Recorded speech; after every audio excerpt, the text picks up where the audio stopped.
ভবিষ্যতের চ্যালেঞ্জ মোকাবেলায় দেশের ডেনিম শিল্পকে প্রস্তুত করতে সস্তা শ্রমের বদলে মেধা রপ্তানির প্রয়োজন বলে মত দিলেন 2 দিনের ডেনিম এক্সপোতে আসা শিল্পনেতা এবং বিশেষজ্ঞরা।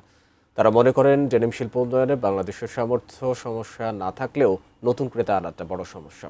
বৃহস্পতিবার রাজধানীর ইন্টারন্যাশনাল কনভেনশন সিটি বসুন্ধরায় শেষ হয় 20তম ডেনিম এক্সপোর আয়োজন।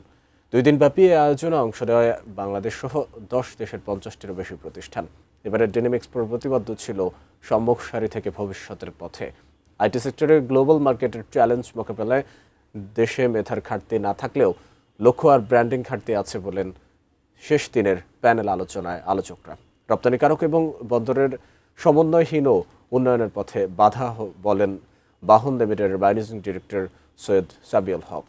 বাংলাদেশ ভালো পণ্য তৈরি করলেও বায়ার টানতে আন্তর্জাতিক পরিমণ্ডলে ভাবমূর্তি ভালো করাই এখন চ্যালেঞ্জ, জানান বিশেষজ্ঞরা।